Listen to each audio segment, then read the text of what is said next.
Hi everyone, Agnes here, and tonight, well, not necessarily where you are, where I am, the At Your Command book is rolling. We're doing more of it. This is session number 3, and we are at the At Your Command section of the book. Now, as I'm going through this, as always, the idea is for you to go, okay, how do I listen to what Neville's saying and apply it to what I'm going through? So this is reading, digesting, and then if you've got some questions, put your hands up, and then I will ask you at intervals during the session. Okay, we're here for 2 hours. So I will start reading, and then if anyone else that has a copy would like to read, then that is nice. If you don't feel like it, that's fine. You can leave your video on. It doesn't have to be audio only. Some people like the video off, some people like them on, but video on is fine. Hello, Tanya. So I'm going to start. So the paragraph starts with, to dissolve a problem that now seems so real to you, all that you do is remove your attention from it. In spite of its seeming reality, turn from it in consciousness.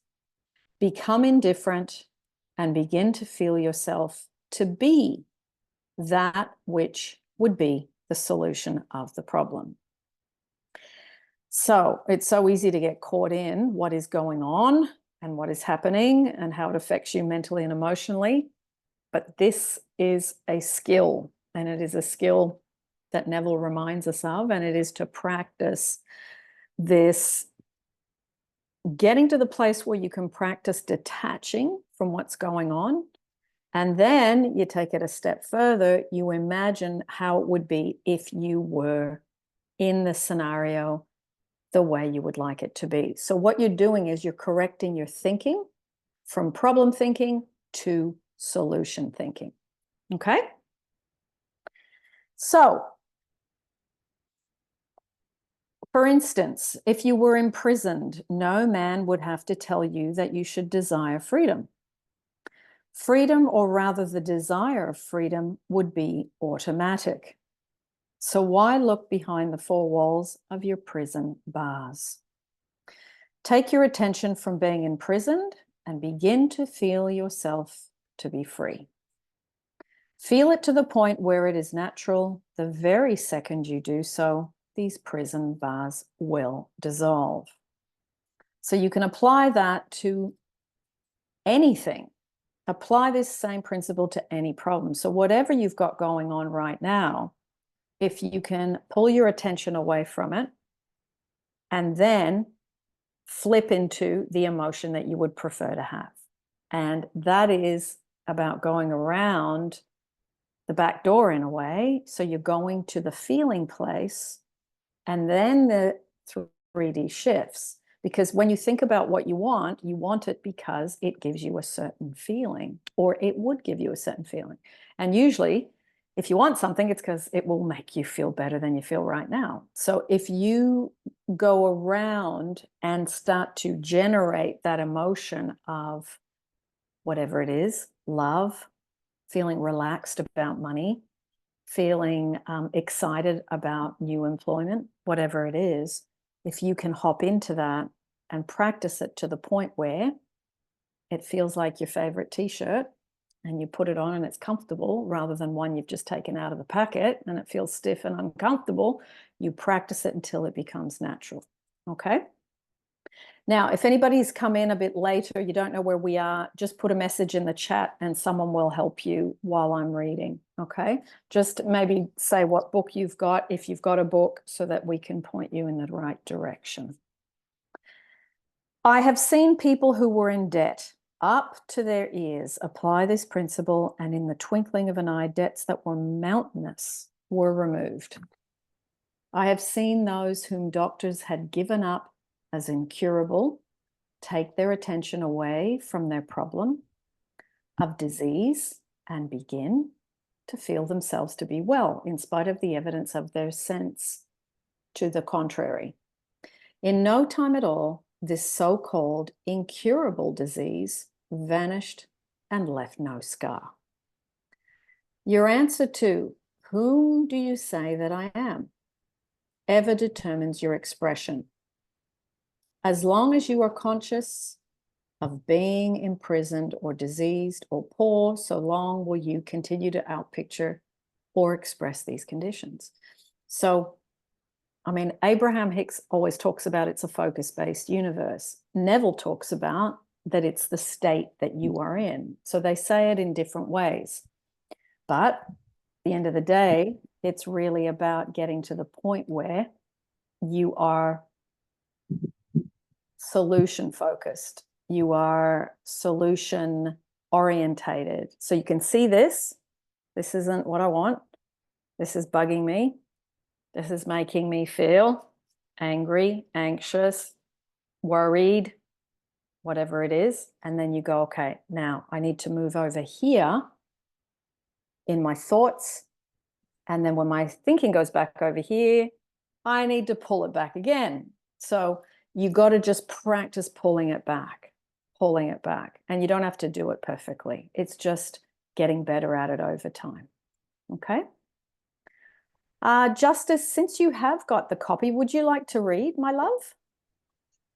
I got so carried away. I forgot what paragraph we're on, but I can read. That's okay. I was like, ooh, how does this apply? Yes, yeah. Well, do you want to talk about that a little bit first?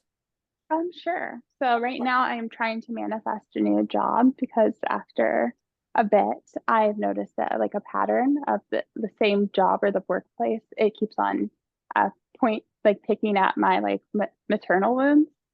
So it brings up a lot of stuff in me. And I've also just noticed that I want more of a workplace that can support me better financially. And I work at a nonprofit right now, so Okay. everything's about the money and stuff. So I've been really trying to do that, but at the same time, it's like breaking down. My boss is like giving me a horrible point on my personal evaluation, but it's mostly I feel like because of my work-life balance now. So yeah, it's really hard to ignore the 3D reality, but then it's like the first paragraph we started with is to dissolve a problem. And then now seems so real. It's yes. just like the reality slapping me in the face and be like, you know exactly what to do. Yeah. You're just not doing it. Okay, can I ask you a question? What's the emotion that you have, the main emotion when you're at work and you're dealing with all this external 3D stuff? What's the emotion? It's anxiety. It's like this feeling of trapped because I feel like I'm trapped in an Excel spreadsheet. It's a very data-based job, and I didn't realize that when I accepted it. Yeah. And now I just feel like I'm like stuck in a portrait or stuck in an Excel spreadsheet. And so it's like anxiety and just wanting to not be there. And then at the same time, anxiety about hearing back from other jobs when I'm like actively applying. Okay. Okay. Yeah. Because I remember when I was in that position and although I did like my job, it was incredibly exhausting. Did you have the feeling when you go in of I am trapped? Oh yeah. Like I'm on anti-anxiety pills for it. Yeah. Yeah. Okay. Maybe because the feeling of trapped and suffocated and having to be in a place from this time to this time every day, it has a way of inducing that emotion. Excuse me. Thank you. I would, if you can, whenever you are leaving work, because that's the easiest time to do it. When you're walking to work, it's more difficult. But as you're leaving work, start to practice, I am free, I am free, I am free, because you are free when you're leaving work. Yeah. It's where you feel that, oh, thank goodness that day's over, when you have a job that you're just not really happy with. So if you can start to evoke the I am free and just breathe in, breathe out as you're walking, how do you get home from work?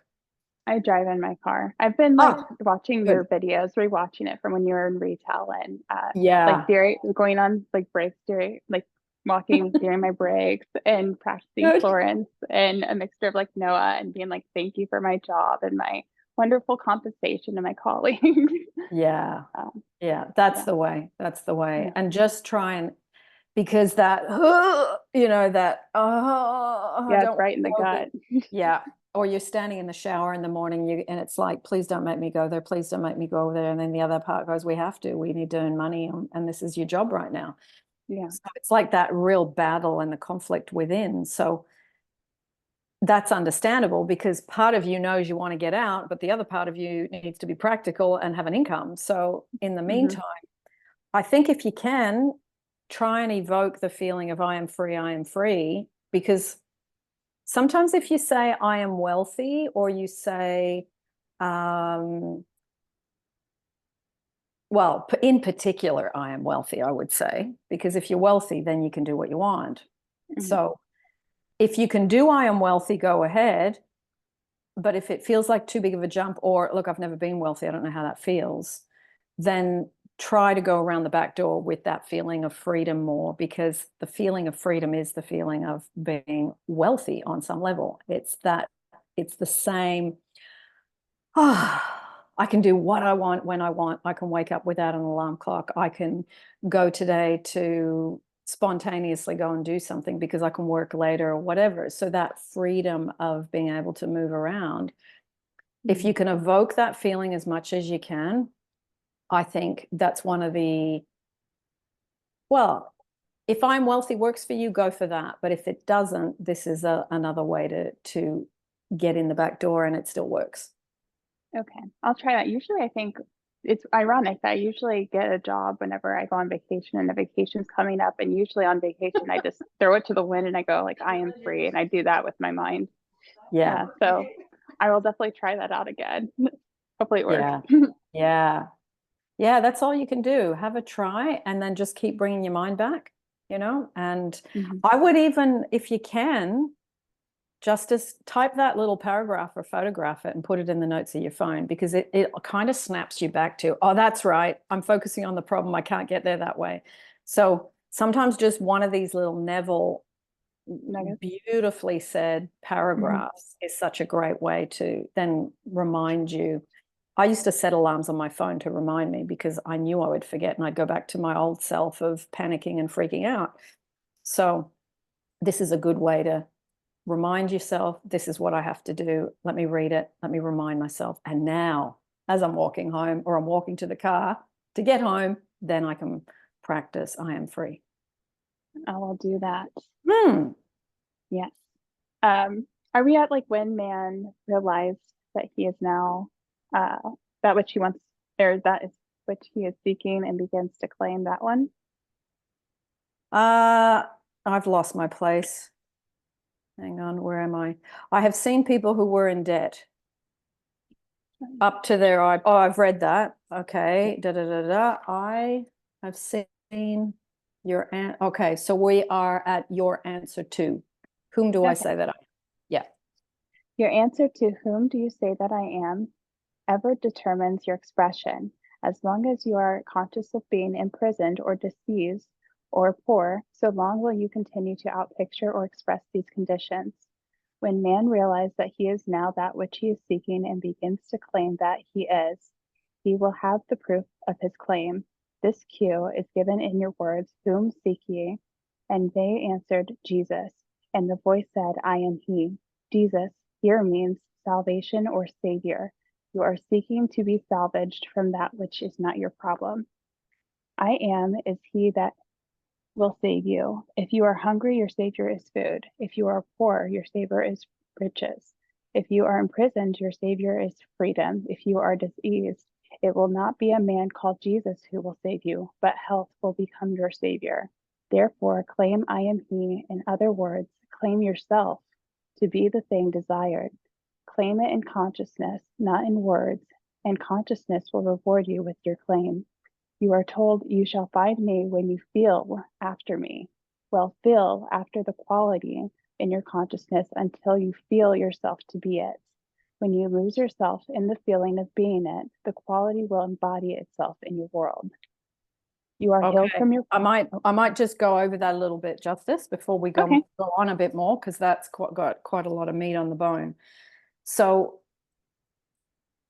I think the I am is a good place to start, as in with the words, even though Neville's saying it's not in the words, it's in the consciousness, it's what you are conscious of. So if you're repeating with anxiety and fear, I am wealthy, or I am love or loved, but you're feeling anxious about money, fearful about not having enough, you've got the poor feeling, and you're trying, by doing the affirming, by doing the I am, it's a good place to start, but it has levels. So the I am wealthy, I am love, you start, you've got your anxiety, you've got your negative emotion, you begin there, but the aim is to start to shift what you're conscious of, your consciousness, and shift from feeling that anxiety, the worry, the unlovedness,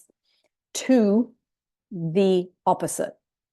So start with the words and then try, and it's almost like you straighten up and you create that, hang on a minute, I am here and this world is abundant, and the abundance comes to me through my vibration, my energy, my thoughts, my emotions. So therefore, if you can,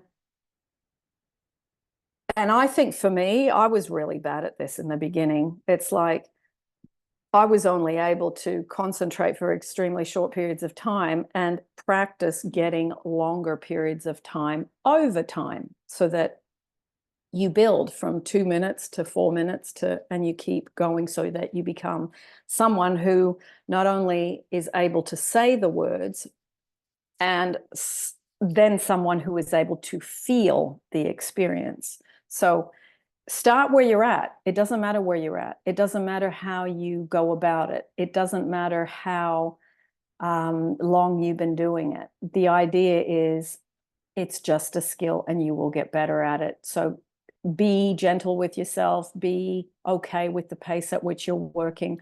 But if you want to get better at it, make a commitment to improving. So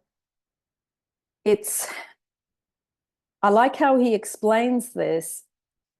And it was interesting where he talked about that it's not Jesus that's going to come and save you. It's your shift in consciousness, and it's your shift in what you're doing mentally, emotionally, and as you move through your world. So it is now something for us to practice. And I think this is one of the most difficult things for so many, because we're in an age of scattering our energies. We've got so many things going on. I mean, there's a lot of people that are working and then they've got stuff running in the background, like meditations and different things. It's like, try to have clear, pinpointed focus and do one thing at a time and do it properly with your full focus, because that's how you really fertilize the soil of what you want. Okay. This doing this and doing that. The exception, I would say, is doing your affirmations while you're walking, because walking doesn't require you to concentrate. You know what you're doing, so that you can just run affirmations as you're exercising, walking. Some people do it at the gym. That I see works very well. But splitting your energies in other ways, I would see, just think about reducing doing that. And when you do some of this work, you do it with your full attention. Okay. So, Justice, a little bit more from you. Okay. You are healed from your problem when you touch the solution of it. Who has touched me? For I perceive virtue has gone out of me. Yes, the day you touch this being within you, feeling yourself to be cured or healed, virtues will come out of your very self and solidify themselves in your world as healing. It is said, you believe in God, believe also in me, for I am He. Have the faith of God. He made himself one with God and found it not robbery to do the works of God. Go you and do likewise. Yes, begin to believe your awareness, your consciousness of being to be God. Claim for yourself all the attributes that you have heretofore given the external God, and you will begin to express these claims. For I am not a God afar off. I am nearer than your hands and your feet, nearer than your very breathing. I am your awareness of being. I am that in which all that I shall ever be aware of being shall begin and end. For before the world was I am, and when the world shall cease to be, I am. Before Abraham was I am. This I am is your awareness.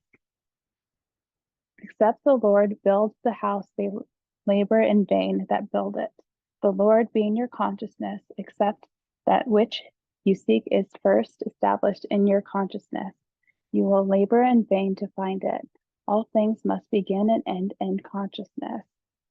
So blessed indeed is the man that trusteth in himself. For man's faith in God will ever be measured by his confidence in himself. You believe a God, also believe in me. Put not your trust in men, for men but reflect that the being that you are, and can only bring to you or do unto you that which you have done, or that which you have first done unto yourself. No man taketh away my life, I lay it down myself. I have the power to lay it down and the power to take it up again. No matter what happens to man in this world, it is never an accident. It occurs under the guidance of an exact and changeless law. No manifestation comes unto me except the Father within me draw him. And I and my Father are one. Believe this truth and you will be free. Man has always blamed others for that which he is and will continue to do so until he finds himself as cause of all. I am comes not to destroy, but to fulfill. I am the awareness within you destroys nothing, but ever fill full the mold or conception one has for himself. Okay, pause there for a second, Justice. There's a particular bit here that he said, put not your trust in men for men, but reflect the being that you are, and can only bring to you or do unto you that which you have first done unto yourself. So basically, this is the everyone's you pushed out that Neville is so known for. So anytime someone says something to you or does something on the outside that's not to your liking, if you can say to yourself, okay, if that is there in front of me and I can feel that feeling, what do I have within me that I need to dissolve, let go of, dismantle, work on so that this disappears? So if any of you today are living something on the outside that you don't like, that's bugging you, that's been bugging you for a while, it might be a situation, it might be a person, it might be a family member, it might be a boss, it might be your bank account, whatever it is, ask yourself that question. If this is here, what have I got going on within me that I need to dissolve, let go of, dismantle? And it's just shifting from the lack of something to the having, the feeling of having. And when you have something, you're relaxed. When you have something, you're joyful, when it's something that you want. So the whole thing with all of this is get your information from the outside, as in, what is it that I've got here? So this is what I need to work on. And you constantly work in that way. And when you do that, you let go of blame, you work through things, and then you start to show yourself the powerful being that you are mentally and emotionally, and you see that you can focus your way out of situations. It's not that nothing ever happens to you, because we're not robots and we do have some negative thoughts. So sometimes that pulls something in, but you have the toolbox to dissolve and correct and fix. B, I'm going to answer your question. Just unmute yourself, my love. Can you hear me? I can. So hi everyone, firstly. Hi Agnes, hope you're well. So my question is, obviously I am gonna do some more coaching with you, but I've got a quick question. So I just wanted to let everyone know that the way I manifested my driving license in the UK is that I kept on visualizing the pink license, pink license. And as you know, I hit the curb and went past the mileage, but I still managed to get my pink license because I stayed focused on the end result, which was the pink license as opposed to the green provisional license. So when it comes to manifesting a specific person, I've really imprinted the whole thing because my Pacific person's not in the country right now. He's somewhere else and he's coming back probably in the few weeks. Um, so I wanted to ask, how do you I've really imprinted it on my mind that we are going to be going out. He is calling me, he wants me, so forth. To the extent of which I actually do believe it, but it's not manifested in the 3D. So when you're assuming that, I hope my question is making sense. When you're assuming that, how do you go from the delusional stage to the actual living in the end with my head's on the ground, like the other person has free will, it might not happen, but it will happen in Well, another way. well, just say those three statements again, the affirmations. Okay, so it is a case of, as you know, people have tried to manifest me as a Pacific person, and I'm like, thank God for free will because they're not my ideal people. Yeah, Um, B, let me stop you. Just tell me those three sentences because I want to use this as a really good example of something. if I'm The honest, already, so you forgot. it was something along the lines of, how do I go from being deluded, as in like, do you know when people are No, B, stop. You made three statements about him. Like you said, he's over there. I'm over here. I know he's coming back. I'd like to go out with him. So I've been saying, and you said three specific statements about him. I've forgotten them already. Oh, I'm you've so forgotten them. You sorry. can't remember that. You said something like um, something to do with, he contacts me or he's happy to see me or something to that effect. Now, what I heard in those three statements, I can't remember them exactly either. And when we watch the recording, we can remember. But all of the three statements are about him doing stuff for you to feel. Mm. Okay. And a lot of people do that.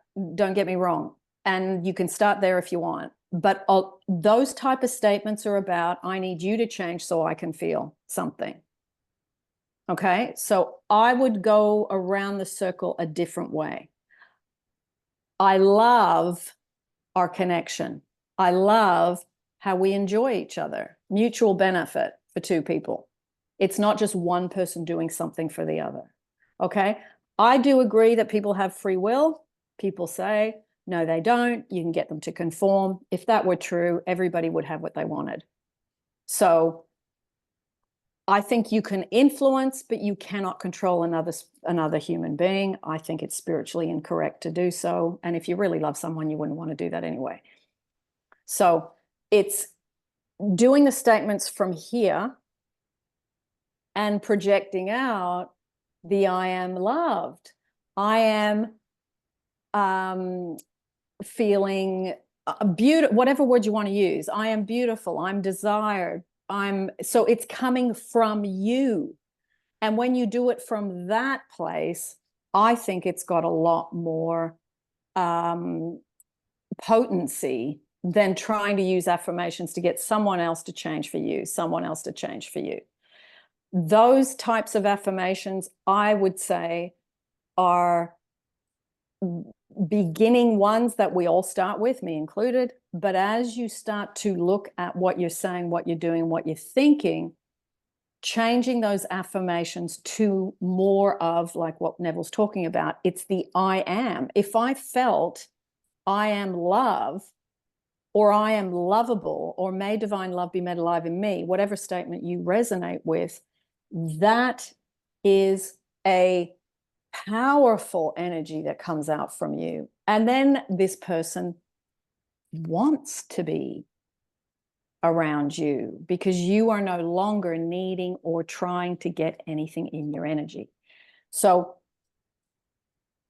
if you can go back to the recording and listen to those 3 statements, I wish I'd written them down because they were really clear, B, and it's a really good example because you're not the only one that does this. Many, many, many people do this, and it's all right. But once you start shifting into the more intermediate level of doing affirmations that send that beautiful, feminine, lovable, just joyful energy, then it is what you will see, because it is such a energy that people want to be around.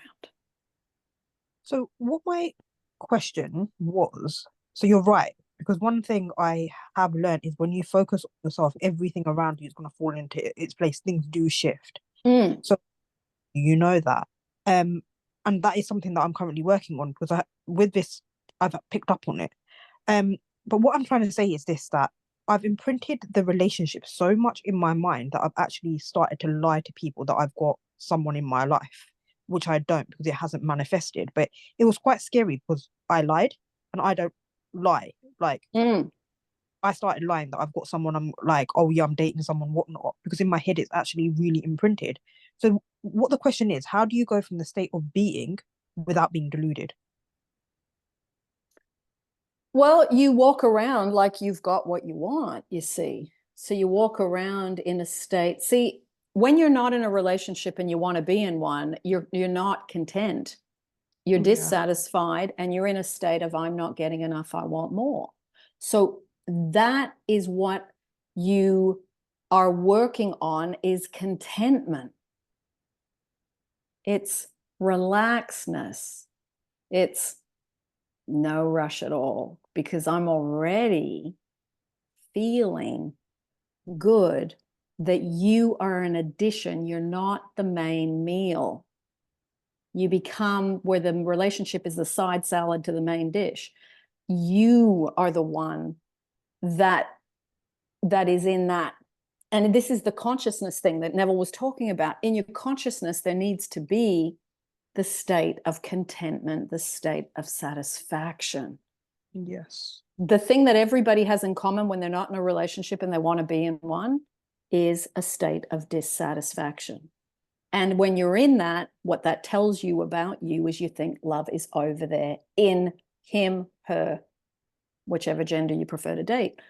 So once you learn to let go of the state of dissatisfaction, the state of love is out there, and you can be in a state of love regardless of who's around you, that's when people come. You know, I mean, so often, and this is the thing I hear a lot of women say, men are emotionally unavailable. Men, can't commit. No, men are highly sensitive to someone's neediness, their dissatisfaction, they're trying to get love. Men are highly tuned to that. So, it's changing our, you need to make me happy, or if I'm married, or if I'm engaged, or if I'm in a committed relationship, then I will be happier. No, you have to be happy first and take that happiness towards that person. That's going from being a child to being an adult in a relationship. If you really love someone, you'll step forward with the adult, not with the, who can I find to get to love me? Because that is a burden that so many of us women, and I will say women because we do it the most, and I'm saying that from 10 years of doing this topic, not saying men don't do it, but we, for some reason, are more insecure creatures, and we have to work on being more secure alone. And I can tell you from the men that I know, when a woman is secure and a woman brings that towards a man, there's no problem with him committing. There's no problem with him wanting to be with you, because there's so few of those types around. It is an absolute gold mine to be in that state and to bring it towards the person you, I wouldn't mind being with him, that person. but you're happy over here anyway. So the contentment is a major factor. Going back to your question, you hold the state of contentment. You don't lie. I understand why you lied, because you're trying to live in the end. I get it. So yes, Mary Lou, I agree. Definitely about money as well. Exactly right. It's the same, isn't it? It's just the same. So if you can practice contentment, if you can practice getting yourself into a contented state before he comes back from overseas, it will be a completely different experience. Can I just ask one more question about the contentment part? So, as I've said to you, I've got everything. I've got more than what I've asked for. Thank God. So I am content with every other area in my life, because obviously I've told you in our sessions where you know everything. So I am very content in my life. The only thing is I just want it to manifest physically. That's where the contentment isn't coming from. Otherwise, I am content. And I do say that with him, with someone else, because you have to be in vibrational alignment. And you have to, it's the experience that you're going after, not the person. So it's that part where I'm not content. That it's just like, well, I have everything else in my life. I've got a great job. I've got everything. I have more than what I've asked for, alhamdulillah. But it's just that the discontentment happens because it is a case of I imprinted it on my. It's not a case of I lied about it. It was just so imprinted on my mind that I was living in the end, and it was just like, that's where my life is. That's where the discontentment is actually coming from. The discontentment's coming from, just say that last bit again. It's coming from where? The discontentment is coming from the fact that it's in my head, like I'm living in the end. I've got everything that I want. Yeah. But they're physically. Yeah. But in my mind, it's already happened. Okay. And that's fine. But you're still using the living in the end as the bright, shiny object, which it is, and not in a negative way. But you still, there's two parts, there's two halves of a nut. The contentment, the living in the end, and enjoying the scenes, the whatever it is the imaginal scene. However, you over here, the other half of the nut, has to be in a state of love. Yes, you're right, 100%. And this is Neville stuff, and this is what he talks about, the change in consciousness, which is what we were reading about. You're changing consciousness from love is over there, no, it's not, it's over here. Love is over there, no, it's not, it's over here. And you remind yourself that you are love, that source is within you, and you get better at activating it. It just lays dormant. And then we are brainwashed due to Walt Disney and other things that getting love from that person over there is the way to feel happy. So it's a shift in, hang on a minute. No, it's more like the Wizard of Oz.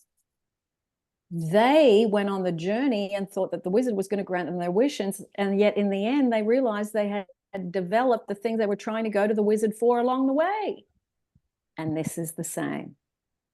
We are learning to develop the feeling of love and take it towards another human being, which is a mature adult love, rather than showing up as a child and going, you're going to love me, you're going to love me, you're going to love me, which is a drain on that other person. And eventually that's why people break up. I see that as one of the main reasons why people break up, apart from money conversations, is that thing about trying to suck love out of someone.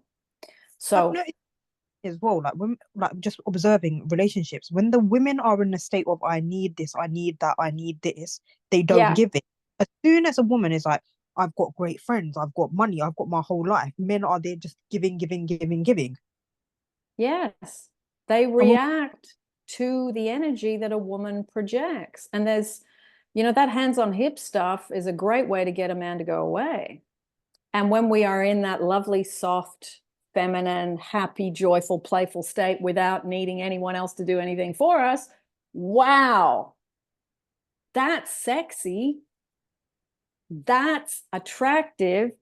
And I find whether it's a man or a woman, even when you see people out and about, anybody that looks like that, wow, it pulls you. The energy's attractive, male or female. It's a beautiful thing. So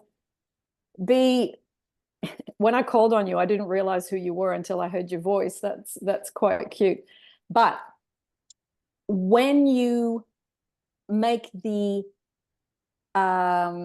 priority, the getting into the state of love and learning to overflow that enjoyment, playfulness, fun, etc., and replace the discontent, the dissatisfaction, the I'm not getting enough, I want more, I'm not getting enough, I want more, I'm not getting enough, and you get rid of the addict, because that's the addict in us. You're chasing love like it's a drug, and that person is the source. Once you really see that, get better at letting it go, getting more into a state of love and letting that person off the hook, that's when people come back. And that's when people show up. Yeah, thank you, Agnes. My pleasure. I'm glad you brought that up, B, because this is, I think this is the epidemic of 2024, and it's been around for a lot longer. But this is what we're seeing, is that we never got taught this. And then we wonder why we struggle in relationships, and then we think there's something wrong with us. And there's nothing wrong with us apart from we just can't get into that state of consciousness, the state of I am love, which comes from source. You learn to become it, to enjoy it, to be practicing it, replacing the dissatisfaction. Once you do that, the relationships you have, instead of relationships getting worse and worse, your relationships get better and better, because you're injecting that fertilizer and you're marinating the relationship in that again and again and again.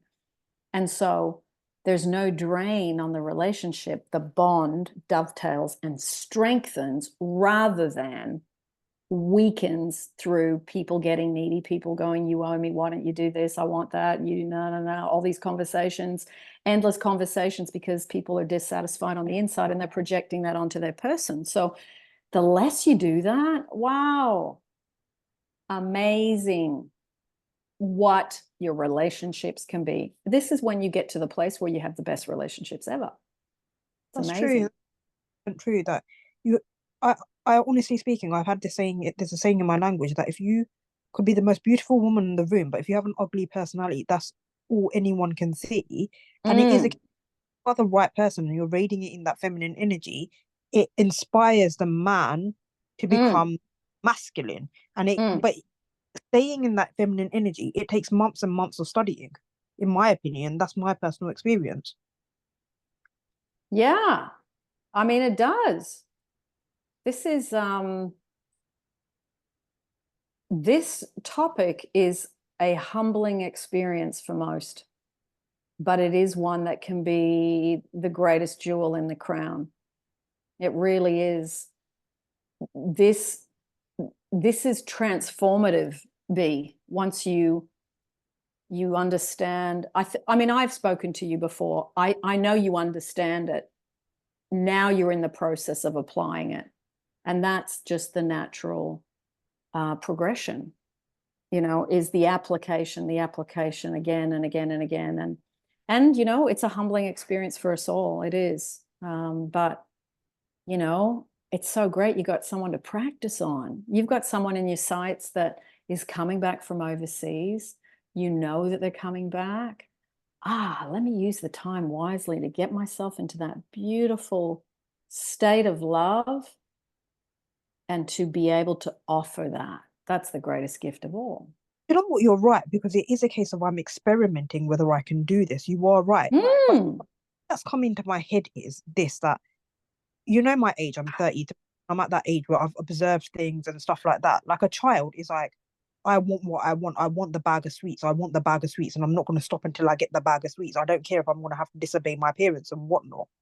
Whereas an adult has to think, what is the consequences of me eating the bag of sweets? If you get one.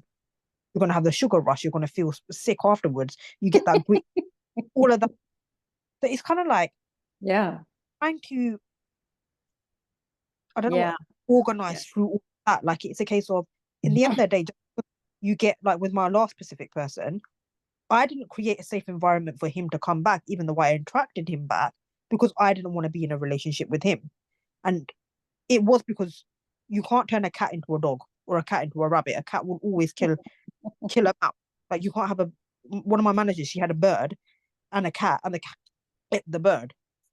Yeah. So it's kind of like that you can't change the person, but you can influence them to come to you. You can influence for them to feel the state of love you are in, and they are very attracted to it. Yeah. B, I'm just good. No problem. Paula's just put a little thing up here, and I'm going to tack this on to what we've just been discussing. Paula said, and yes, but don't you need to change your story about others, especially if it's a negative story? Paula, yes.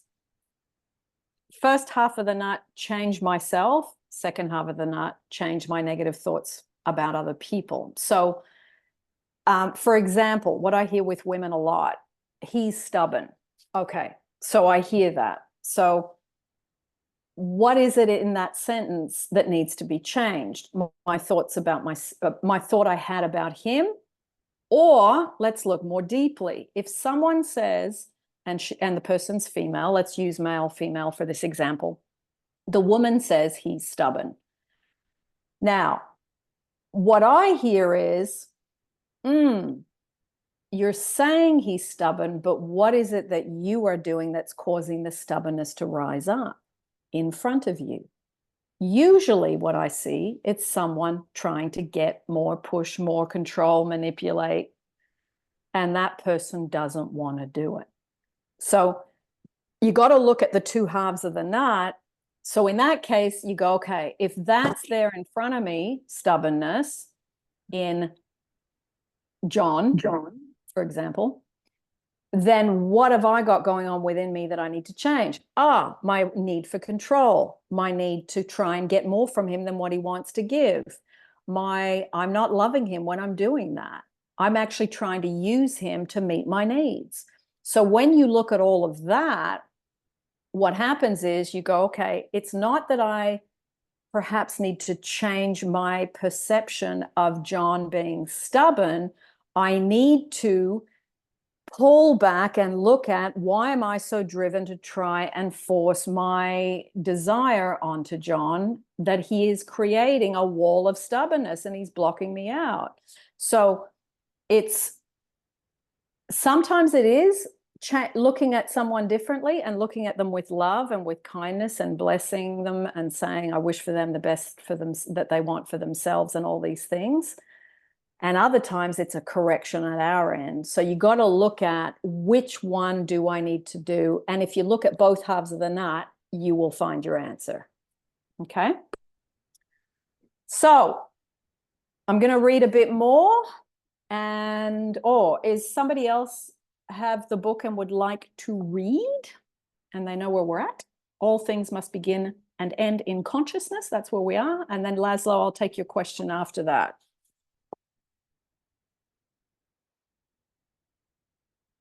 Okay, well, I'll continue reading a bit until someone feels like it. So blessed indeed is the man that trusteth in himself, for man's faith in God will ever be measured by his confidence in himself. You believe in God, believe also in me. Put not your trust in men.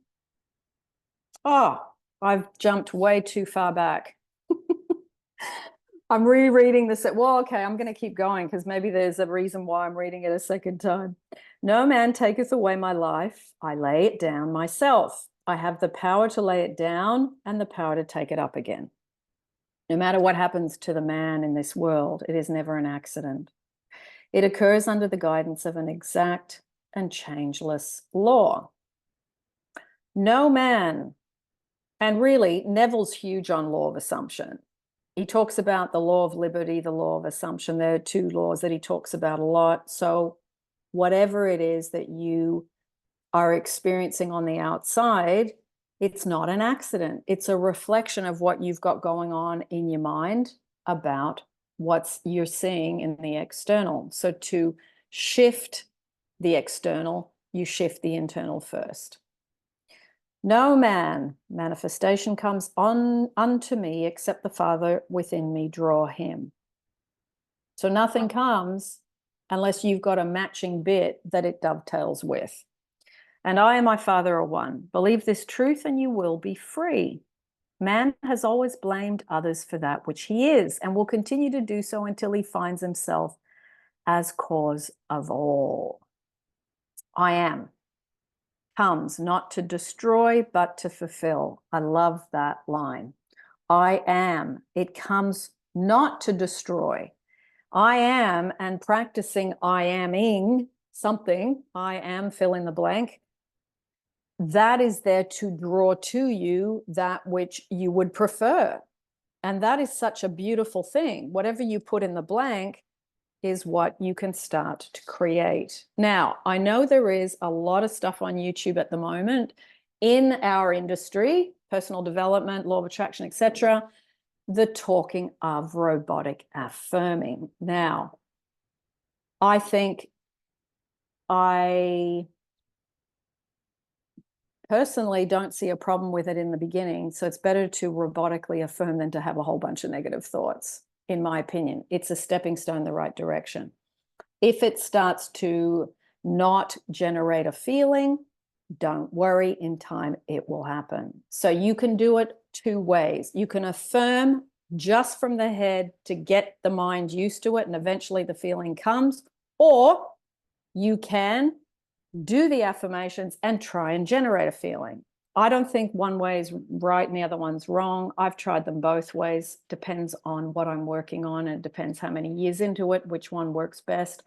Test it out for yourself and see what works for you. Okay? So, I am the awareness within you. Destroys nothing, but ever fill full the molds or conception one has of oneself. It is impossible for the poor man to find wealth in this world, no matter how he is surrounded with it, until he first claims himself to be wealthy. For signs follow, they don't proceed. Okay? So, signs follow, they don't proceed. Interesting. I remember when I first heard that, I thought, what's he talking about? Usually it's I see a sign on the outside and then I go, thank you, something's going to shift. No, you have to have a shift in consciousness to see the sign, to then have the manifestation. So the signs on the outside are reflecting to you the already shift on the inside first. Okay? So to constantly kick and complain against the limitations of poverty while remaining poor in consciousness is to play the fool's game. Changes cannot take place from that level of consciousness. And I think the example that B and I were talking about is a really good example of this, because if you're trying to get love first, or imagine love coming to you before you yourself are in a state of love, is playing the fool's game. You're trying to rearrange the chairs on the Titanic, and that's not going to work. You must change the outside, the inside, then the outside changes. It's a domino effect. Okay? So, changes cannot take place from that level of consciousness, for life is constantly out picturing all levels. So anything you think about money, work, love, buying a house, amazing job, whatever it is, what you are living right now tells you where your consciousness is at that moment on that topic. Okay? And it doesn't matter. You can move up. Wherever you are is fine. It is just, you're just getting better at a skill. That's all. So there was no condemnation. No, one more paragraph before. Following the example of the prodigal son, realize that you yourself brought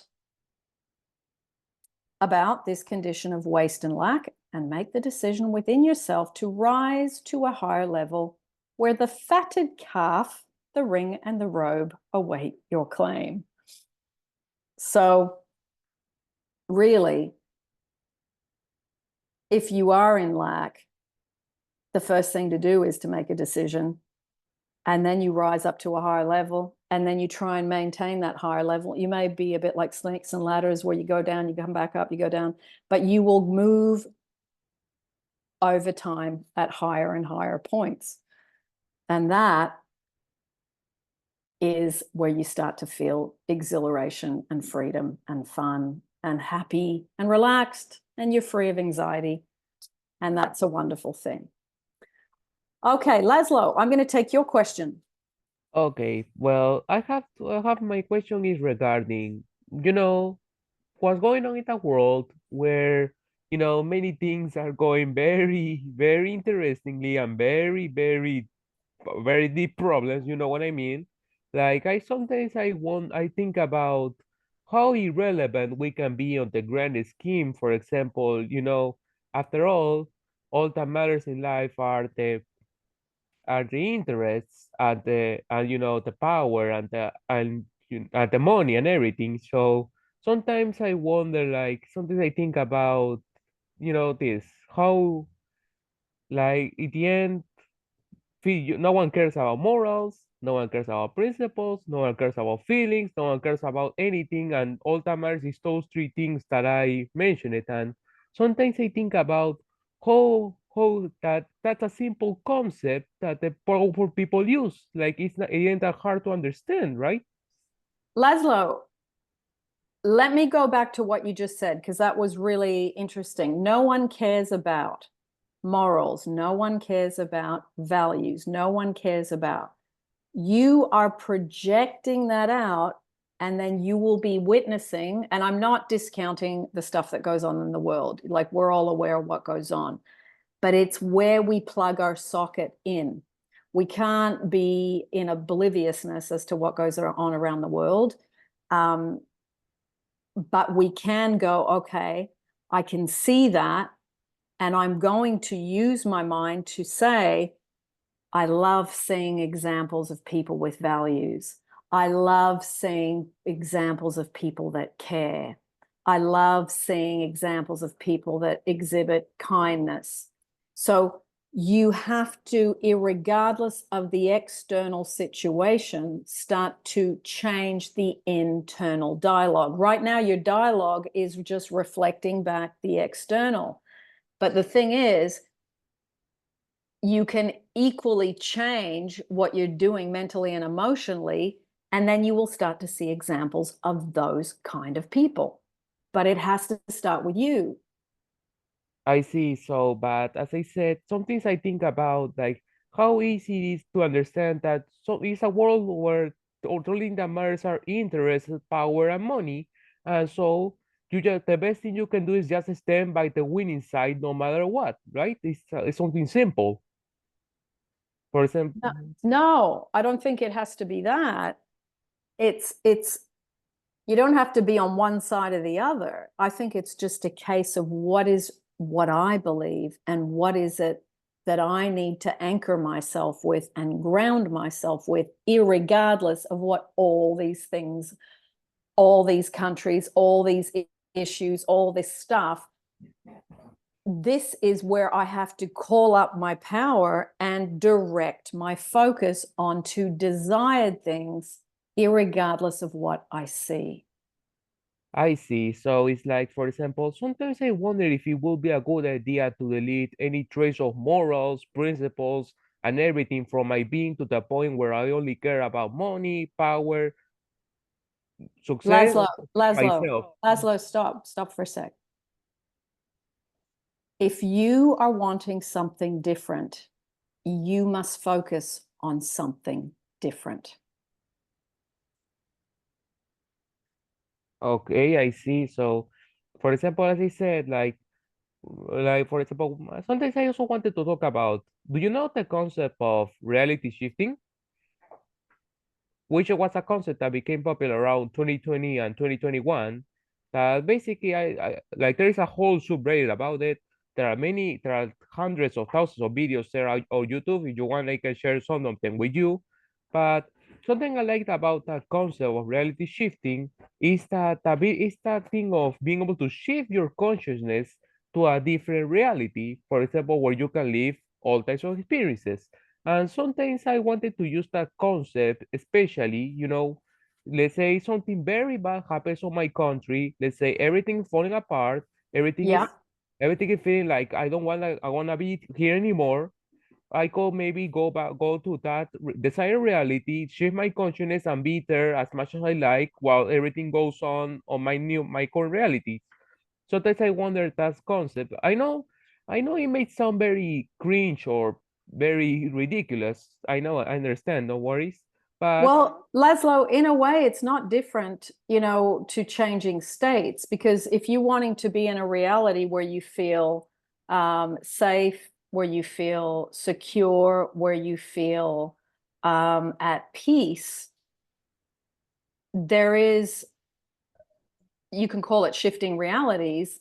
I think Neville talks about it just as shifting states. It's not that different. They've just used different words. So if you can shift your state to feeling those things, you're basically, if you want to call it that, shifting into a different reality, which is totally different to the one you're living. So you can practice being someone in your country that starts to make the change mentally and emotionally to get there. I see, but for example, like something I like about reality shifting is like, being able if let's say things are going bad, some things like your reality everything seems to be falling apart and everything in your life, you know what I mean, right? Like sometimes I can maybe go to my desired reality where I feel everything I want to feel, where I feel safe, where I feel like I am basically far away from everything that's going on. Like I like that concept because obviously we don't have the power to change anything that's going on right now in the world. Obviously we don't. It's very complicated and everything. So maybe going to that place where we feel safe and happy can be the solution, right? So, for example, sometimes I wanted but what I saw about reality shifting is that sometimes they make it look very simple, there are many types of methods to go there, but I have tried many, but with no results. Maybe something I'm doing something wrong or something not. So sometimes I wanted to also manifest having the desired mentality to shift up at will, like choose to my desired reality at will. You know what I mean, right? It's like being Well, able. Lazlo, practice, but I just want to remind you with these books that we're reading, we're doing Neville's stuff in these sessions, darling.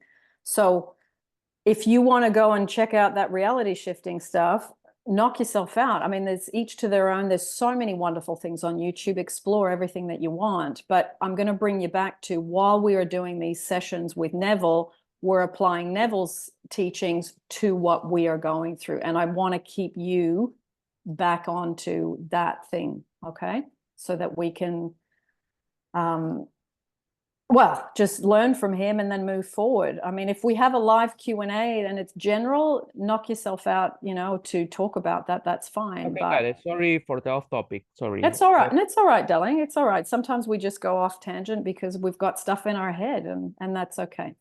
Okay, understood. Well, as I said, if we call, it's something interesting how basically how the world can work, in a very simple concept, where money, power, and interest and your success and you yourself are the only thing that matters. It's interesting, It's not that complex. It's very simple. Sometimes I think about that. And but you stand by the winning side always. You can never lose in life. You can never be on the. Lazlo, stop for a sec.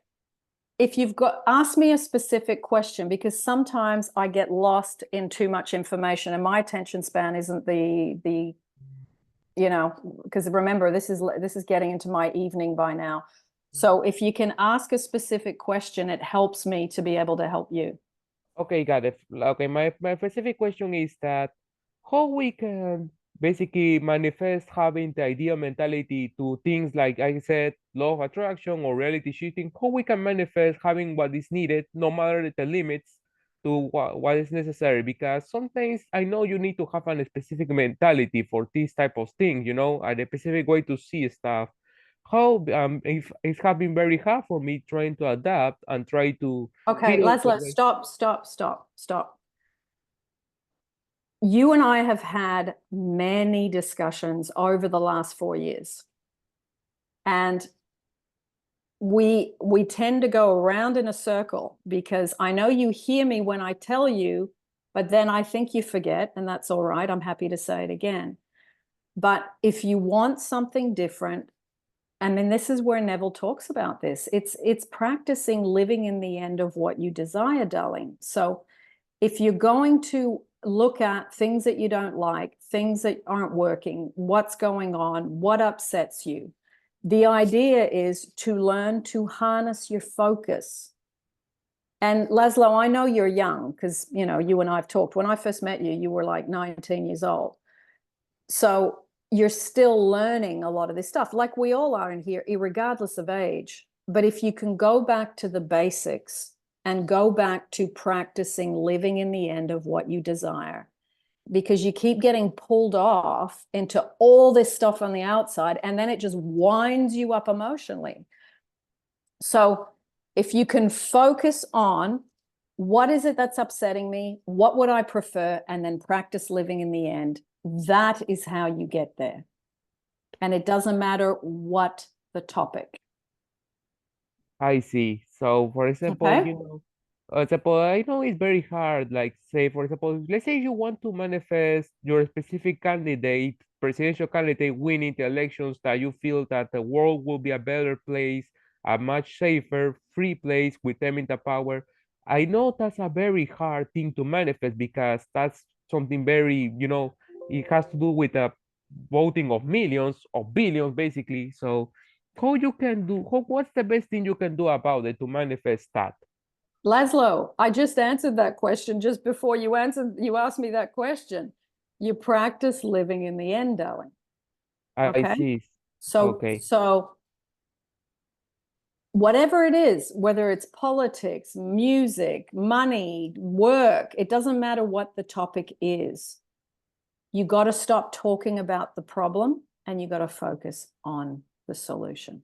I Okay. see. So, Okay. so Okay. Darling, I'm going to continue reading, okay, and then got I'm going to answer Tanya's question after that. okay, I think I had to formulate my question better. Sorry.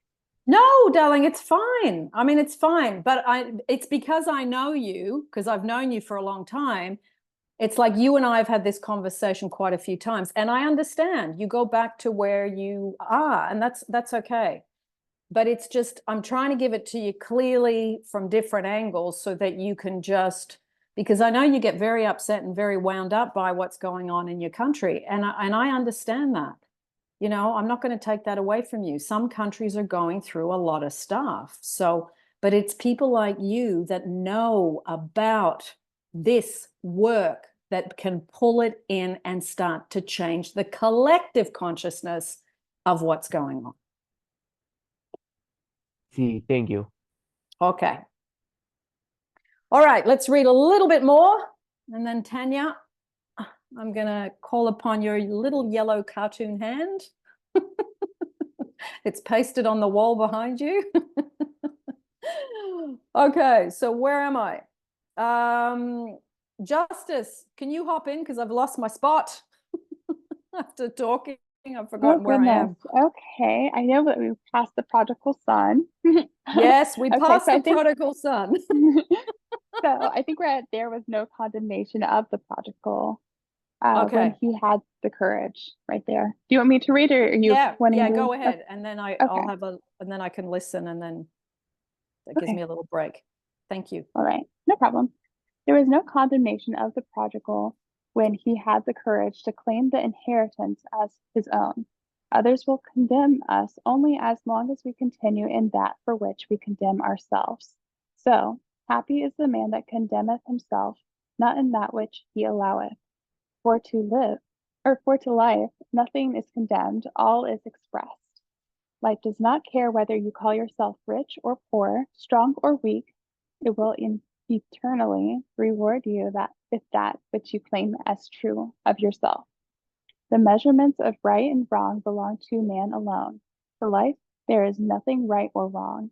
As Paul stated in his letters to the Romans, I know and am persuaded by the Lord Jesus that there is nothing unclean of itself, but to him that esteemeth anything to be unclean, to him it is unclean. Stop asking yourself whether you are worthy or unworthy to receive that which you desire. You, as man, did not create the desire. Your desires are ever fashioned within you because of what you now claim yourself to be. When a man is hungry, without thinking, he automatically desires food. When imprisoned, he automatically desires freedom, and so forth. Your desires contain within themselves the plan of self-expression.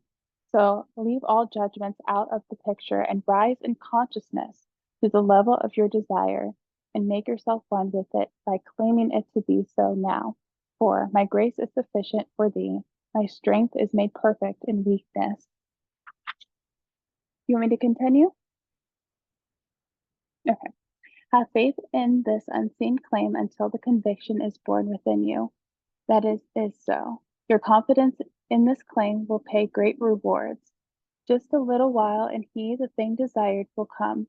But without faith, it is impossible to realize anything. Through faith, the worlds were framed, because faith is the substance of things hoped for, the evidence of the thing not yet seen. Don't be anxious or concerned as to results. This will follow just as surely as day follows night. Look upon your desires, all of them, as the spoken words of God, and every word or desire a promise. The reason most of us fail to realize our desires is because we are constantly conditioning them. Do not condition your desire. Just accept it as it comes to you. Give thanks for it to the point that you are grateful for having already received it. Then go about your way in peace. Thank you. That's so, I mean, this whole section and passage is really about learning to focus, then surrendering and letting go. And then what is letting go is putting your full attention elsewhere. So then you move on with your day. So you stay in the present, you imagine what you desire, you give thanks, prayers of thanks in advance, which shows faith. And then what you do is you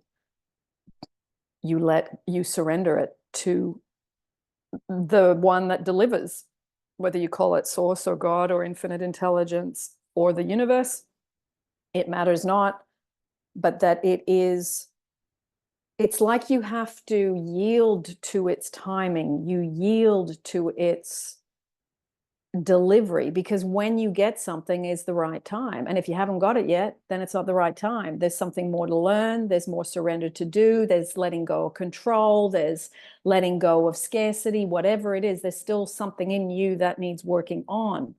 So, and as we talked about before with B, the dissatisfaction, the discontent, the I'm not getting enough, I want more in the case of a relationship.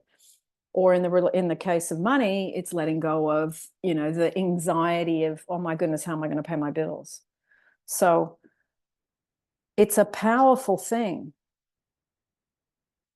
But if you follow that little formula of focus, call it up in consciousness, that feels better.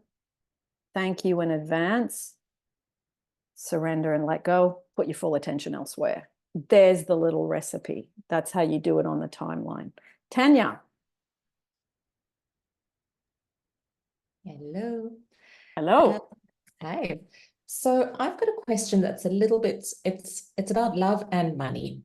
And for me, in the last 6 months, I've come to the realization that for me, they are very closely connected. They're completely intertwined as far as self-worth and all of that goes. And last year, my relationship fell apart in 4 days, and I didn't realize there was anything wrong. We fought for 5 months, and I was sitting in this office and realized that I wasn't being the person that I imagined in my end result. And so I got into the feeling of being that person who was secure, who was confident, who was committed, who was loved, who was the first choice, who was the one and only, who was all of those things that I believed I was worthy of. I walked out of this office, we had a conversation, and our relationship has been better than it was from the day that we met. And I've been able to hold that state of being. I know and I can see when I start losing that state, I can see that issues come up. Almost immediate, it's instant. It's an instant manifestation of issues. So I understand that, and I understand that the more love I give, the more love I get. I can see that cycle. I can see all of it.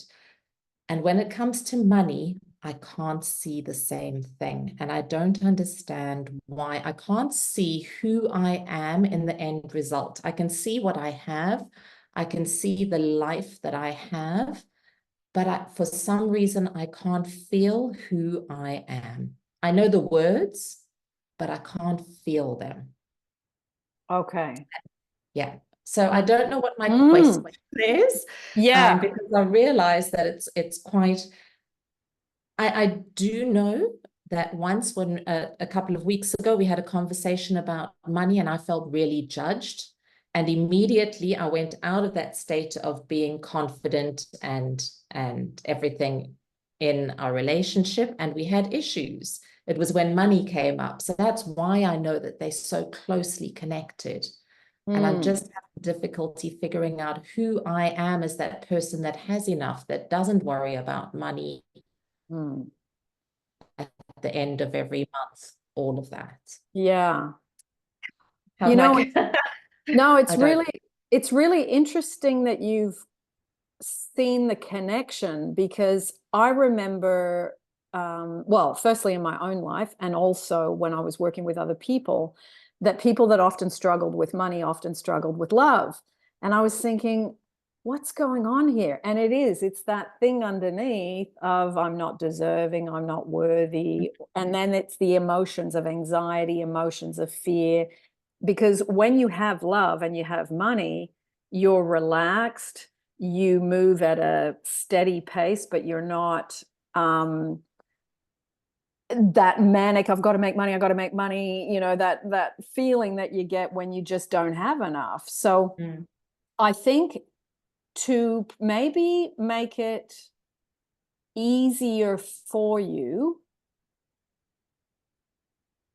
if you feel any negative emotion, whatever it is, worry, anger, fear around the topic of money, then you've got to train your body to relax and release. So you got to tell your mind to tell your body, relax and be in that state, because we get like this when we don't have money. It's like the money one is one that really tenses us up and it creates tension. So you got to train your body to relax. You got to train your body to breathe and let go of the anxiety that are created by the thoughts that you're thinking. So that's why the one I am free was such a powerful one for me, because I was really tense and anxious. So saying I am free and trying to relax, saying to myself, relax your shoulders, relax your jaw, relax your stomach, because that's where all the, you know, it would all be in there when something happens financially. So it's training because the body will then start to make it easier for you to have good thoughts about money. I sometimes think not always doing the I am rich, I am successful, I am wealthy from up here. If your body's really tense and you're doing all that, it's very hard to let go. So maybe try it both ways and see which way works better for you. Should I start with the mind and tell my body to relax? Or should I just go into relaxation and then say, I am wealthy, I am free, I have more than enough, money comes in easily and effortlessly, I work half the hours for twice the pay, whatever affirmations you want to use that you resonate with. Mm. But tension is fear. That's what tension is. So you got to go against and do the opposite. So there's Tanya, there's an interview I did. It was with a woman called Shira, Shira. Now, she talked about, she probably explained it in one of the best ways I've ever heard it explained about what I'm talking about now. If you go to her interview, I've only done one interview with her. Mm-hmm. She basically got wiped out and lost where she was living. I mean, everything got wiped out. And she talked about really addressing the fear and the tension. And as she practiced again and again and again, releasing it more quickly, relaxing, et cetera, what ended up happening was everything started to slide in. And for her, it was money and love. So check out her interview, because the mechanics of how she broke it down was very interesting and extremely easy to understand. Just on that, and maybe I already have my answer then, when you said if it's your heart or your body, I do know. So I have been working on this money story for a long time. So when my relationship, when everything settled in, I was like, oh, all I need to do is apply this to money and everything will be okay. And I'm seeing everybody's comments. Thank you, everybody. I know that when I release now, sorry if it's too much information for anybody, but when I release, like maybe it's my core, I don't know, it feels like I'm almost going to wet myself. I don't. Yes. But I actually let go of that tension. Yeah. Come to me instantly. Like I'm a freelancer and I will get a call for a job 5 minutes later. Yeah. Once I actually do that. But often what I notice is I get the call for the job, but the job never confirms. So I don't know if it's just about I'm then tensing up again later and so rejecting it. And so it's just a practice of staying released. Does that make sense? Yeah, but I think it's okay, Tanya, to go from being tense to releasing, and then the tension builds up again, and then you release it again. Because I think we're human. It's like we have a natural, when something takes too long, we go, okay, what's wrong? What have I got to change? And we start going into self-reflection, those of us that do personal development work. So I think don't worry too much if you go up and down into it, up and down into it. Just keep, it's a bit like when you meditate and then you go, oh my goodness, I've heard 10 minutes and I was thinking about, I hadn't written the can of corn on the shopping list. Like we come in and out of that in meditation. We come in and out of this when we're doing it as well. So I think it's just do it to the best of your ability. And when you listen to Shira, she kind of described how she got better at it. And as she got better at it, then the results started to show themselves in the relationship, getting married, and all the other stuff, the money and all of that. So it's like it will hit both topics, love and money, when you work on this one thing. This is what's great, is you don't have to do something for money, something for love. You're working on relaxing and releasing, which would be how a person who has money would be. You have enough, you can do what you want. There's no rushing, and you would be in a state of there's enough time, there's enough love, there's enough money. When you're in that, that's the state required to feel the change in consciousness. And from that change in consciousness, then the external can shift. Makes sense. Thank you. Nice question. Oh, Tanya, before I forget, if you go put my name into the YouTube search bar and put the words money and love. I know I've done some YouTubes where I'm talking about both in the same YouTube, and the link between the two. Perfect. Thank you so Okay. much. No problem. Ankita, I'm going to do you now because we've only got about half an hour left. So I'll take your question. Hope you're doing well. I am, my love. Good to see you. Good to see you. Yeah, I really grew reading Neville, and really a lot of gratitude to you for changing my mindset. I have a very weird question for you. I know you love weird things. You're right about that. So, see, I have this small one. I think you would love it. What is it? You're This is I just got it from the chocolate I was eating. So you love these cartoons. Something fun. something fun and something weird. That's what we need. Yeah. So my question is about the attention span you were talking about. Like, I have done so many of your meditations, but they are of different types of meditations. Like something is of maybe 10 minutes and the others a little bit longer.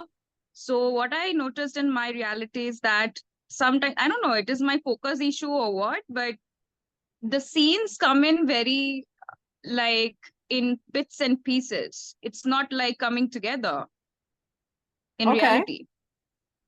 So it's in reality, it's bits and pieces. Yeah, it's getting manifested in bits and pieces. Like, how do I say? Sometimes I see in my dreams, sometimes it's like a flashback.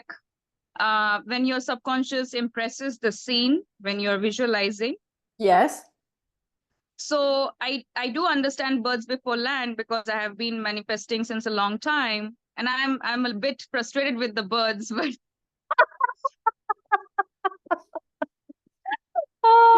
well said. I'm a bit frustrated with I want to be in the land already, but yes.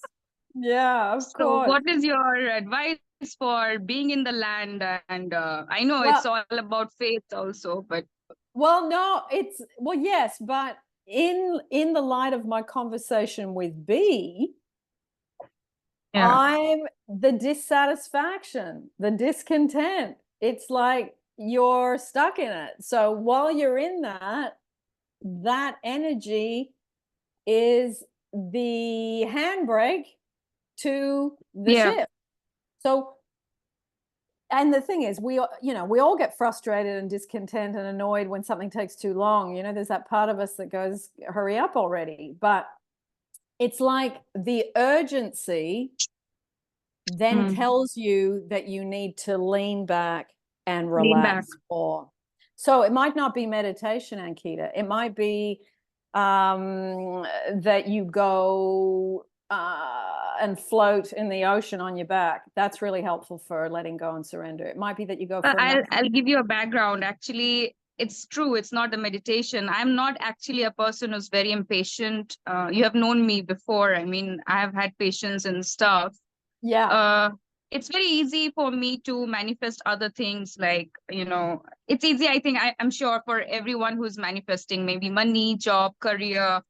But when it comes to something like emotional subject, we tend to get irritated when we don't see the result soon enough. And we are like, we are in this for many months already. And in my situation, it's not about a specific person, but a specific person in the sense of my same gender who is creating a lot of trouble. And I don't want to do all that rubbing out and all those techniques. Because I want to see her in a good light and see her in a better place, in happiness and in love. Because she is unhappy, so she's making all of us unhappy, and specifically me. So I don't know how to go about this because she's on my face every day. So. Yeah. Well, okay. Let me ask you, give me 2 thoughts that you think about her on a regular basis that are negative. Very bad thoughts. Sorry. That's all right. No, don't worry. We've all had them. She's irritating. She's irritating. Yes. And the opposite one, I mean, I have 2 types of thoughts. One is she's good. I mean, in some things she's good. she's like my sister, but No, I also Ankita, stop yeah, for a sec. I don't care about the good thoughts. Just give me the negative ones, because that's what we're going to work irritating, on. irritating. Okay, I she's can't stand irritating, some things. and I can't stand some things that she does or that she says. Would that be Yeah. accurate? Okay, so you go, okay, there it is. And then when you hear her say things or you see her do things, it evokes the emotion of irritation, annoyance, and all of that. So you go, okay, I would like to have a different emotion. And that would be, what would your preferred emotion be? Peace. Yeah. Like I want to tell her peace out. I mean, you're fine, I'm fine. Let us be fine and live and let live. This is what I want to tell her, but I can't. Yeah, live So- and let live. Yes, of course. But the thing is, the more irritated you get, the more it tightens the straitjacket, you see. So it's like you're going to have to, again, relax and release the irritation and say, if you want, I cast this irritation upon the source within and I go free, or replace it with Ho'oponopono. I'm sorry, I'm hurting myself with irritation.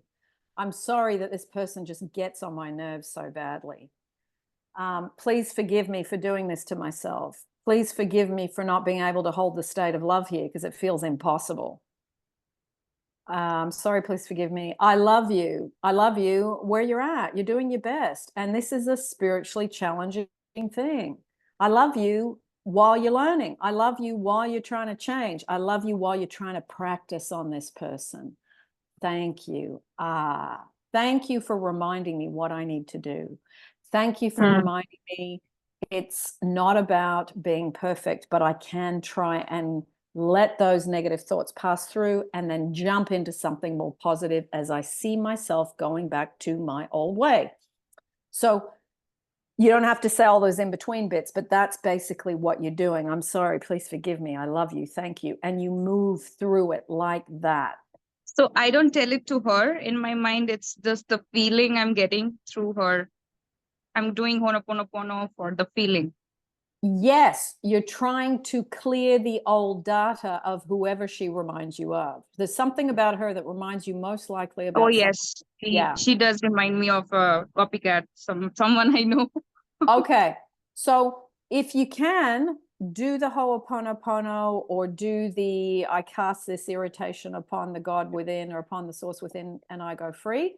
You can practice that while you are there, because obviously you're not talking all the time. There's going to be times where you're quiet and you're just working on your own stuff, as in whatever you have to do at work. So just sit in your chair, maybe just stare at your computer or whatever you're doing for work, and then just practice it for 5 minutes until it loosens its grip. And then I think it's praying for the highest good of all concerned. Mm-hmm. Yeah.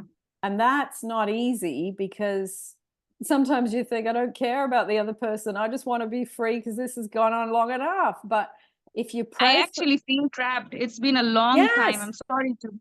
Yes, I get it. Ankita, I just had that situation where I'm sitting right now. There was somebody living upstairs who was an alcoholic insomniac, and I never got more than 3 to 4 hours sleep. And I felt not only frustration and anger, but I started to hit high levels of anger about it after 6 to 8 months. So I get it.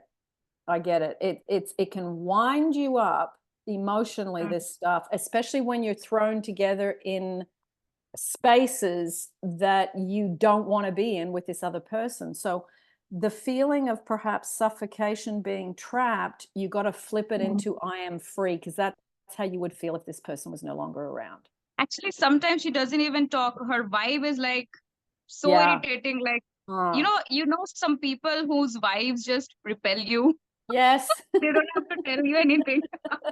Yeah, it's tough. There's certain people that we have to be around, usually because of work or sometimes family gatherings or things like that, where you just think, I just don't want to be anywhere near this. So it's like you got to put that glass dome over you, and then you got to They are very sweet on your face, but you feel they don't have good thoughts about you. I know. But this is an opportunity to practice flipping it so that you are no longer stuck together. You create that space between you where that person's no longer around. So you are changing states from being in a state of trapped confinement, suffocation, annoyance, and you're flipping it into the feeling of relaxed peace and calm that you would feel if that person was not there. Someone popped up just then, can you do the rubbing out technique? Yes, you can. But Ankita did say that she didn't want to try any more of those techniques on this Because particular I don't want to situation. imagine her and that cartoon. Yeah. She's already gone. Ankita, if you come to the At Your Command session number 4, let's see if you can make some progress in the month on this particular situation. Make it your 1 month thing. I'm going to really, really work on my thinking. There's also, Ankita, there's a YouTube by Neville. It's in his own voice. It's called Mental Diets. And there's another one called Rearranging the Mind. Both of them have Neville's face on the thumbnail. If you can't find them, just email me. You've got my email address, and say, can you send me the links? But they're about 40 minutes long, I think. One's about 19 minutes, one's about 44 minutes long. Listen to those two YouTubes. They are tremendous when you're dealing with what you're dealing with. They're really good.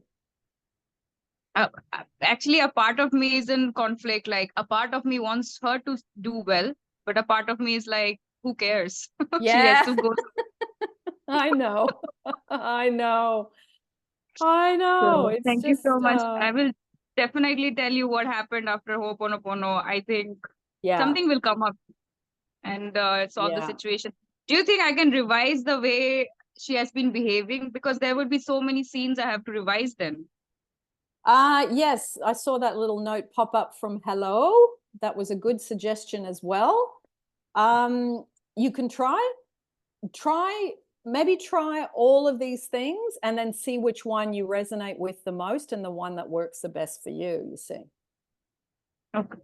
Thank you. Nice. Good one. Okay. Continuing on. Mary Lou, have you got the book in front of you, my lovely?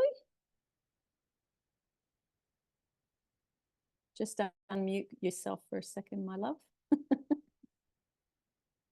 I did, and I could never find what page we were on. So I was just listening. But don't worry. I just remember, I could see you looking down, so I thought, I bet you she's got the book. Which book have you got? Have you got the Reader?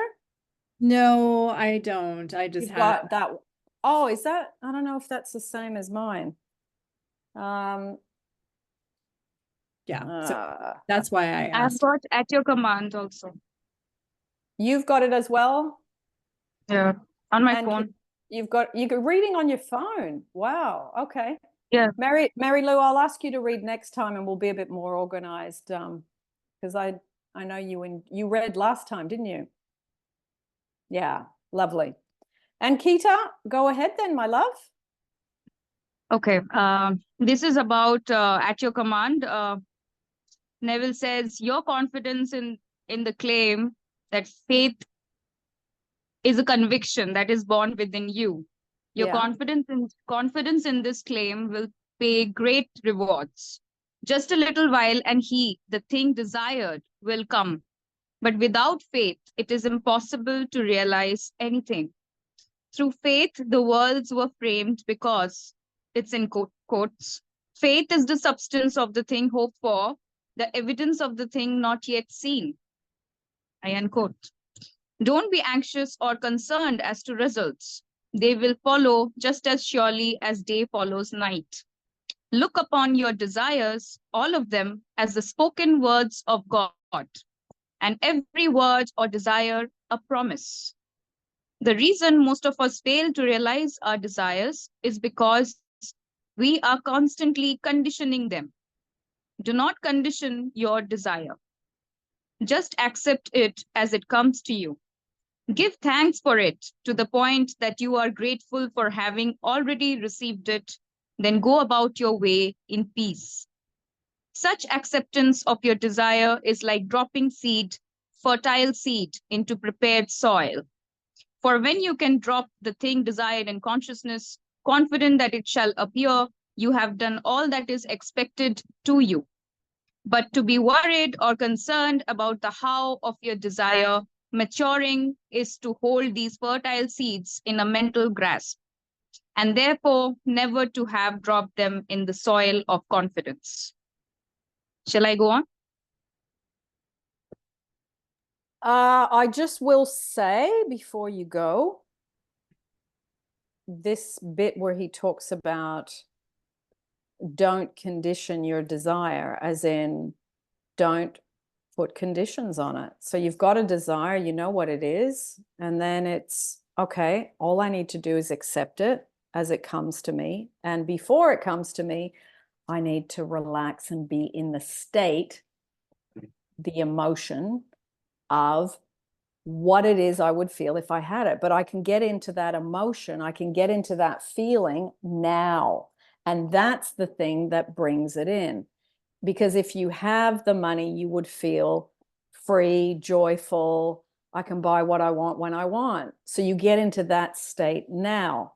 With love, you have the state of love. If I had, for those of you that want to be engaged, married, in a committed relationship, whatever it is that you desire, how would you feel if you had that today?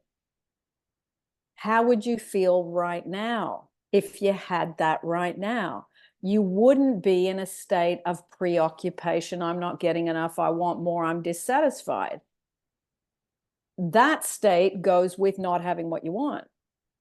So to get this thing that you want here and for it to drop in your lap, you must let go of the old man, which Neville talks about a lot. The old man. So it really is about practicing the feeling place, the state, getting into the vortex, you know, all sorts of different ways of saying it. But in Neville's way, it is about really saying to yourself, I am going to practice better and better and better the state, the feeling place of relaxed, enjoying the money, the love, the commitment, the holiday, the dream home, whatever it is. So this is the game. You know, Florence talks about the game of life. This is it. You practice going from the state that is not the state you need to be in because it's got a negative attachment. It's got something negative going on, and you move yourself again and again and again and again so that you become the new man. You let go of the old man, the worried man, the fearful man, the anxious man, the preoccupied, dissatisfied man, the discontented man. We're using the word man because that's what Neville calls it, the old man, but obviously, you know, it applies to women. So it's shifting yourself again and again and again. And I can tell you, I mean, I started reading Neville 30 years ago. I still go back to my old state. I'm not at the point that after 30 years I've read Neville and I can just hold my state and then I never have to do anything again. I'm not there. So I'm telling you this so you don't beat yourself up if you can't hold the state perfectly for extended periods of time. Just keep practicing. It gets easier. It gets better. You will see glimpses of that feeling of freedom and joy and just being in the present. And it is that in itself is one of the greatest manifestations of all.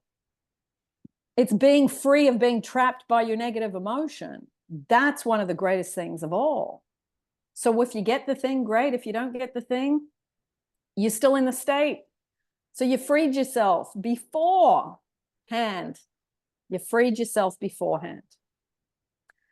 So, Angela, you read a little bit more? Ah. Oh no, Angelique, sorry. I'm looking at Ankita and talking to Yeah, I will anybody. continue this. It's very interesting. The next paragraph, he says, Hang, most of hang, us we do- Ankita, hang on a sec. I'll just grab Anjali's question before you go on. Just one sec, my love. Anjali, hop in. Hi, Agnes. I just came from Paris. Hi. I can't hear you very well.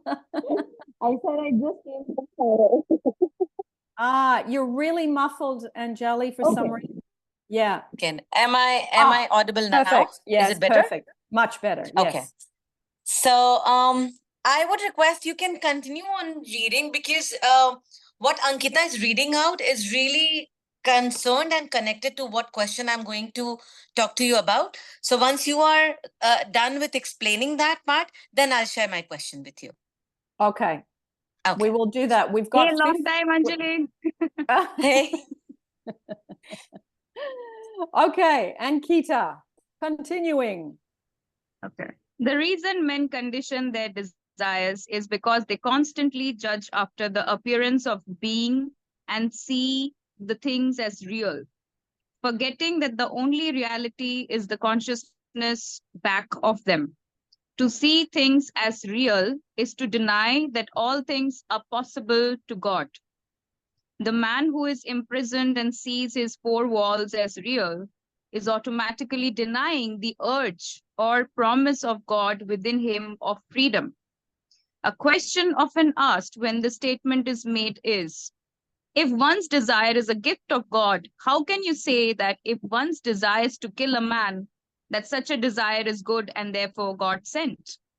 In answer to this, let me say that no man desires to kill another. What he does desire is to be freed from such a one. But because he does not believe that the desire is to be free from such a one contains within him itself the powers of freedom, he conditions that desire and sees the only way to express such freedom is to destroy the man, forgetting that the life wrapped within the desire has ways that he as man knows not of. Its ways are past finding out. Thus, man distorts the gifts of God through his lack of faith. Problems are the mountains spoken of that can be removed if one has but the faith of a grain of a mustard seed. Men approach their problem as did the old lady who on attending service and hearing the priest say, if you had but the faith of a grain of a mustard seed, you would say unto yonder mountain, be thou removed, and it shall be removed, and nothing is impossible to you. Shall I go on? I might take Anjali's question now, because we've only got about 10 minutes left. So, Anjali, you want to ask? Yes. This is very much related to what we were reading, like, just minutes ago. So last month when we spoke in person, I told you that I was appearing for a certification. I appeared for my exam. I got through it. Okay. And before I started, like the day of my exam, I like 5 or 6 days before that, I started my workshop for a dream job, right? So which was about 5 or 6 days back from now, I completed my 15 days workshop. Now, the most strange thing happened. I was able to feel like I did tell you that I feel difficulty visualizing, but since I was doing it on a daily basis, I was getting better at it, if not best. Okay. But then my anxiety was also increasing at the same time. I was, rather than getting relaxed and letting it allow, and I'll be very honest with you, you're my teacher, and yes, allowing has always been my problem. I get a little impatient with that one subject every single time. And then I have to go back to your meditation of surrender and letting go and release that energy from me. Okay. So when that anxiety kicked in, and it kicked in very bad. See, I'm in banking here in Canada, and it's rather a very entry level job. And then there were a couple of people who were in banking back in India who came to Canada. They started their career again in bank and they want to pursue and higher up in the banking itself. I'm a marketer. I have always done marketing and, business development and stuff like that. I am a people person completely. So I know that even though I'm very grateful for my work, which I'm doing, even though it's entry level, it's not, sufficient in terms of money and stuff. Yet I'm grateful that it is like I'm able to put food on my plate because of that. Okay. But then I don't want to level up my career with all due respect and regards to the job which I'm doing right now. But then when a couple of my peers got leveled up because they wanted to make a career in banking, I got super anxious. Super duper anxious, like I cannot explain. And that evening when I came back, I did 4 surrender and letting go meditation of yours back to back. Okay. Now, then came a time that I started applying for job because in last live also you suggested me that external you need to do a bit of external, not forcing it too much, but apply for jobs, do little bit here and there. I did that. But then again, I was getting, unfortunately, we need experience in this sector. We need somebody who have been in Canada for a while and stuff like that. I just dropped everything and I started doing self-love on one day. Like Monday, if I would start self-love for 1 hour, Tuesday, I would do only Ho'opono for 1 hour. Then Wednesday again, self-love for 1 hour. I just dropped every other thing and I'm feeling much, much better, relaxed, relieved. Now, coming back to job thing, because it still is there and I wish to change. And I have done all those workshops and all those internal work. Now, I always wanted to be part of government job back in India. But then there is a certain age limitation when it comes to government jobs in India. It has to be 32 years and less. And then I wanted to be in a bureaucratic role rather. So my age passed on. I'm over 32 years now, and I could not be part of it. When I came to Canada, I got to know that there are many PSUs that I can be part of, which are wonderful company. Just to name, Canada Post is one of them. Ontario, all those, then federal government companies. There are many federal government and provincial government companies. I have been applying to job, not like doing a blanket bombing sort of thing, specifically reading out the JD, and wherein I think that I'll be able to contribute according to my skills and talents. I only apply to those jobs. But I wish to be part of a government job, but I'm not applying to any government job. And I'm better now, but about a week back, I was feeling stuck as if I'm not able to move anywhere. This banking job has just clutched me like how, and I want to breathe. And every time I would do, and right at that point of time, your um video came for Ho'opono for job, dissolving parts of me. And very important thing, and yes, I'll have to be honest, there were certain jobs in past which I did not do my best. Like I did not contribute 100% because I was not able to relate with the product that I was promoting. Okay. And those things have, like, I do feel I have stored within me. So I do Ho'opono for all of these things, but this is exactly my situation.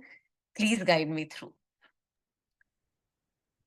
Well, the thing that I think would be really valuable, if you can, and I hope I haven't mentioned this to you before, but one of the most wonderful books that helped me in my career, in my job, in attracting better and better work is the book by Wallace Wattles. You can listen to it for free on YouTube, and it's called The Science of Getting Rich.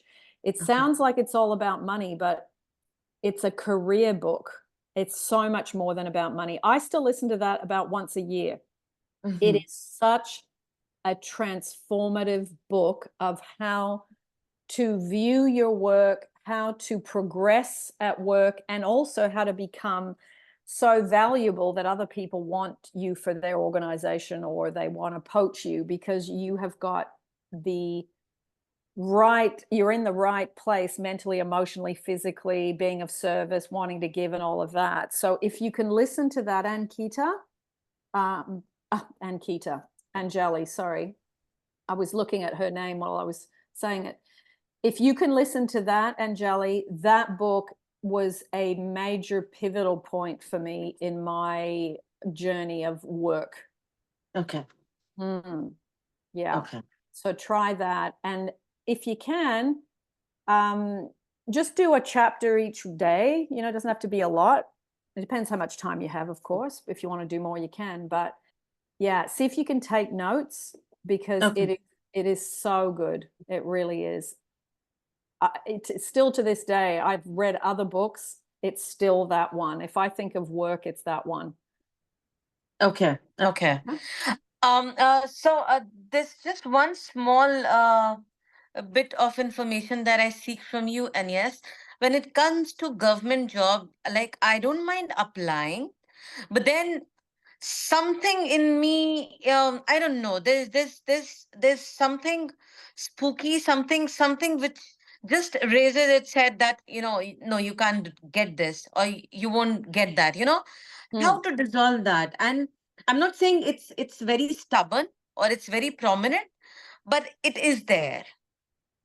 Is it a feeling of I'm not good enough for that? Could be, yes. Okay. Yes. Okay. So that, if you've identified that's what it is, that's why I have those thoughts, then you go, okay, now I need to hone in on doing any kind of, whether you choose meditation. I mean, there's so many meditations where it is, I am good enough, I am enough. If you put those keywords into YouTube after my name and after the word my name, meditation, I am good enough, put those words in, there should be at least 3 meditations or 4 that are specifically on that topic to help you. Any advice on how to really strengthen your belief around a certain topic when you're really struggling, like really struggling? Just practice. It's just practice. It's just doing things again and again and again until it becomes more natural. And if you prefer a script, Anjali, do a script. If you prefer, Ho'oponopono, or if you prefer a self-love meditation that's got the I am good enough in it, because everybody learns in different ways. So I don't think there's one way is right for everyone. Some people go, oh, I really don't feel like doing a script. I think, well, if you feel like that about a script, that's definitely not for you, because you need to be, I really love words and I love reading words. So pick what you are naturally drawn to. That's going to be the best vehicle for you to make progress. Okay. Sure. Okay. Yeah. And yes, can I add something here? Yes. Before we go, you may. I have actually cracked very good jobs using your I am meditations. I am first best. I'm good enough. And I just focused on I am statements, what makes me feel good, instead of looking at the outside. I actually cracked the kind of jobs I wanted at a time. And I think it will help you, because it's all coming down to our consciousness that we were talking about today, Neville's lecture. Beautiful. So nice words. Yeah, nice words. Thank you. Well, we are about 2/3 of the way through our little At Your Command. So we will continue next month. It will be again the first Sunday of the month. I will announce it prior on the community tab, and I will do a YouTube, and I will upload this for you if you want to revisit it in the next 48 hours. I'm flying to Portugal tomorrow, so I hope I will do it in the first few days when I get there. So thank you everyone for joining. Wonderful questions. And yeah, let us know if you're coming each month, or even if you're not. If you shift something, either put a comment in the thread of this, if it was something that happened after you saw that we did this one, then post it in this one. Otherwise, post it in the one that it was relevant for. So that way we can see a bit of a running total of what's changing for all of you as you're working on yourself by applying Neville and by applying all these other things that we've mentioned tonight. So yeah, it's nice to have somewhere to come back and say, hey, you know, I did that and this is the result I got. And it gives you somewhere to come back and report a little bit, and that can be good. Thank you, everyone. So good to see you. It's nice to see the faces and the look. I mean, you guys know I love Neville, but it's so nice to be with other people that are as interested in Neville and want to learn and break down the mechanics of what he's talking about, because he is such an amazing teacher, and he is still teaching even though he's no longer with us. So thank you, Neville, for your ongoing beautiful lectures and books that bring us so many years later so much nourishment and hopefully relief. Thanks, everybody. I will see you. Thank you, Agnes. Yeah, unmute Thank you. yourselves if you like, say goodbye. And Thank that you was so a much, Agnes, for everything. And I hope one interesting- day I can interesting say a session. question for you with you with by myself. Maybe I don't know if I can. Lazlo, stop. I have to go, darling, because I really need to go Okay, to the God bless bathroom. you. I gotta Have a go. good day. Bye. Bye.